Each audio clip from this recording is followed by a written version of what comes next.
Bonsoir à toutes, bonsoir à tous. Vous suivez Sport Time. Voici les titres. Les Lions de l'Atlas sont arrivés hier soir à Abidjan. Un accueil chaleureux leur a été réservé par les supporters. Ce soir débutent les matchs de barrage comptant pour les qualifications au Mondial 2018 pour la zone Europe. Nous allons revenir sur les affiches d'aujourd'hui. Nous parlerons également de tennis avec la présence de Nadal confirmée pour le Master de Londres.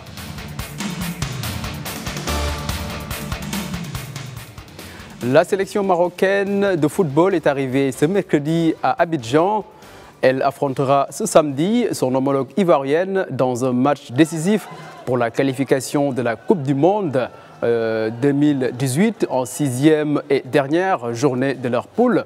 À leur arrivée à l'aéroport international Félix Houphouët-Boigny, le 11 national, les staffs techniques et administratifs l'accompagnant et la délégation de la Fédération royale marocaine de football ont été accueillis par l'ambassadeur du Maroc en Côte d'Ivoire, Abdelmalek Kettani, ainsi qu'une foule immense de membres de la diaspora marocaine établie en Côte d'Ivoire.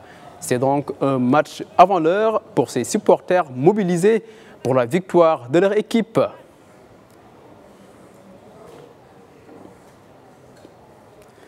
Il est connu pour sa fameuse chemise blanche. Hervé Renard prend les commandes de la sélection marocaine en 2016 et fait son bonhomme de chemin avec l'équipe. D'abord numéro 2 à la tête de la sélection ghanéenne lors de la CAN 2008, Hervé Renard soulève son premier trophée en tant qu'entraîneur avec la Zambie en 2012. Un deuxième succès, cette fois-ci, c'est avec la Côte d'Ivoire en 2015. Après une participation plutôt laborieuse de cette équipe en Coupe du Monde, c'était au Brésil en 2014. Aujourd'hui, de retour à Abidjan et cette fois-ci, c'est pour jouer contre l'équipe ivoirienne qu'il connaît très bien. Un Renard de retour en Côte d'Ivoire, un seul rêve, qualifier les Lions de l'Atlas au Mondial 2018 en Russie. Une affiche prise très au sérieux par les deux parties.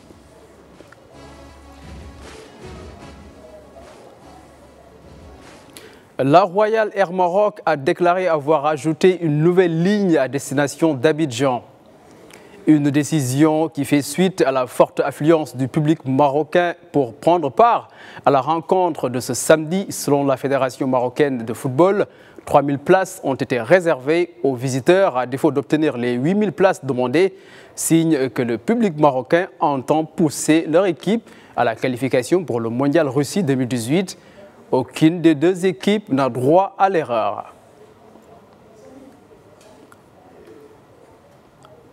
Le ministère de la Santé a organisé une campagne de vaccination gratuite au profit des supporters de l'équipe nationale de football souhaitant se rendre en Côte d'Ivoire pour le match décisif de ce samedi. Bien sûr, la campagne se poursuit jusqu'à aujourd'hui. Les détails dans ce reportage avec Marwa Belanuma et Salim Aki. Suivez ce récit. Des dizaines de supporters de l'équipe nationale se ruent vers les centres de santé désignés pour profiter de la campagne de vaccination gratuite lancée par le ministère de la Santé avant de s'envoler en Côte d'Ivoire où l'équipe marocaine fera face à son homologue ivoirienne samedi. Ce vaccin offert par le ministère de la Santé prévient contre la fièvre jaune, le paludisme et la méningite. Nous les remercions. Nous sommes venus ici faire nos vaccins avant d'aller en Côte d'Ivoire, soutenir notre équipe et ramener la qualification. Les démarches préventives comprennent la vaccination contre la fièvre jaune et la méningite, ainsi que le traitement préventif contre la malaria.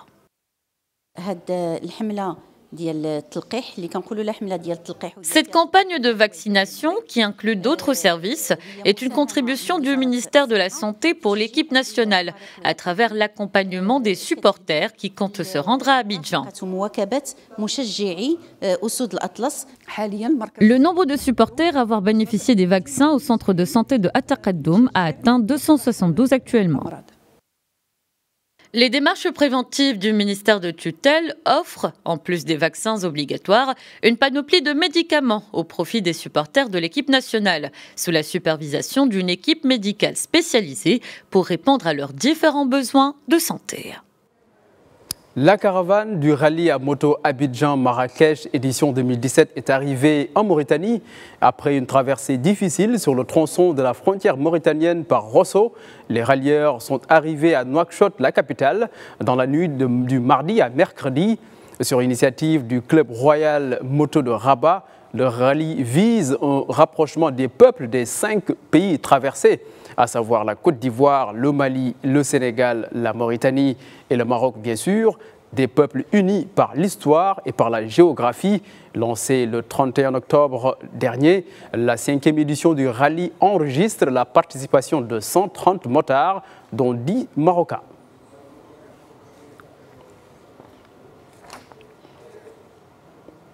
Toujours en Afrique, les finalistes de la 56e édition de la Coupe du Mali sont connus aujourd'hui depuis cette semaine. Il s'agit du Stade malien de Bamako et du Djoliba AC. Les deux équipes sont respectivement à bout des créateurs de Nyarela et de l'AS Real de Bamako. La première demi-finale qui a opposé le Stade malien de Bamako aux 11 créateurs de Nyarela s'est soldée par un score d'un but partout, d'un but à 0. Suivons ce reportage de notre correspondant à Bamako, Mohamed Danyogo. C'est dans une partie âprement disputée que les poulains de Mamoudou Kane d'Imourlé sont venus à bout des 11 créateurs de Nyarela, équipe détentrice du trophée. La belle prestation des créateurs n'a pas été suffisante face à l'envie des Blancs de Bamako de se hisser en finale. Une défaite qui laisse un goût amer au sein de l'encadrement technique.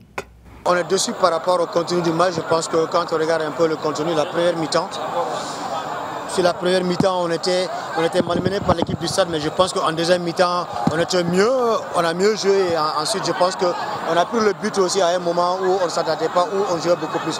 Mais c'est le sport, c'est le football, ça reste dans ce cadre. Je pense qu'on a fait 4-5 belles années. On se retrouve en finale 4 fois, donc bravo aux joueurs, félicitations au stade. Mamoudou Kane, ancien entraîneur des 11 créateurs de Nyarela, avait toutes les cartes en main pour contrer des jeunes joueurs qui ont évolué sous ses ordres. C'est donc logiquement que sa stratégie mise en place a été payante. Le sentiment de fierté, le sentiment est très fort, d'autant plus qu'arriver à ce niveau, une année de football et arriver en finale de la Coupe du Mali, sans défaite, c'est un plaisir.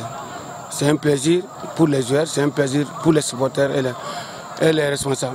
Je pense que dans ce match, toutes les équipes pouvaient aller en finale. Je pense que le 11 créateurs a fait ce qu'il peut. Le Stade malien également a fait ce qu'il peut. Nous, on a eu la chance, on a marqué. Je pense que cette équipe, il fallait les empêcher de jouer. On a fait. En premier mi-temps, on les a empêchés. En deuxième mi-temps, on a continué à les empêcher de jouer. Parce que cette équipe, je le connais. C'est moi qui l'ai façonné. Et je sais comment ils jouent. Dieu merci. Et aujourd'hui, c'est le Stade qui gagne. Bravo au Stade malien. Le Stade malien de Bamako affrontera en finale ce 18 novembre le Djoliba AC qui s'est défait de l'AS Real de Bamako. Cette 56e édition de la finale de la Coupe du Mali Hommes sera précédée de la finale de la Coupe du Mali en Dames qui mettra aux prises l'AS Mandé et le Super Lyon de Bamako. Je vous le disais dans les titres, aujourd'hui la Suisse affronte l'Irlande du Nord pour les qualifications au Mondial 2018. Un mois après sa défaite face au Portugal, la Suisse aborde difficilement cette rencontre.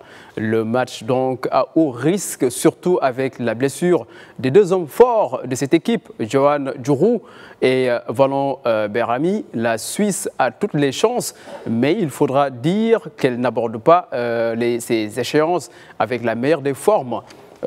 Contre cette formation d'Irlande du Nord, certes inférieure, mais la route n'est pas tout à fait balisée pour la Nati. Autre affiche ce soir, c'est la Croatie contre la Grèce.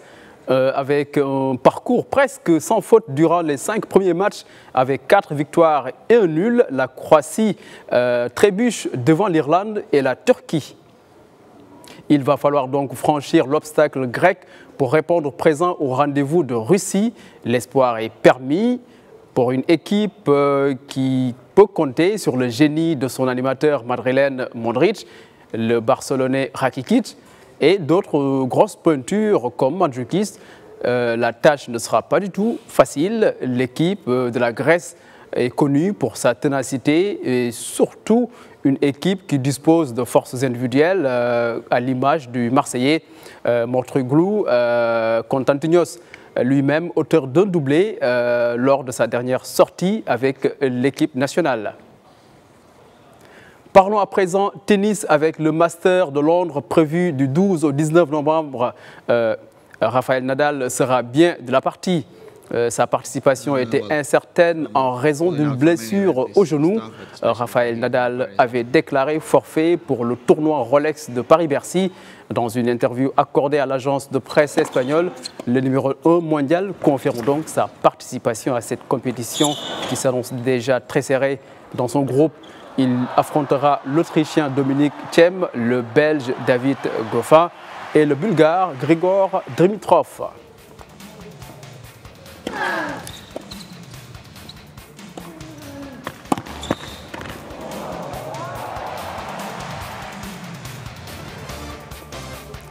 C'était tout pour ce numéro de Sport Time. Merci de l'avoir suivi et bonne suite des programmes sur votre chaîne préférée Médian TV. Au revoir.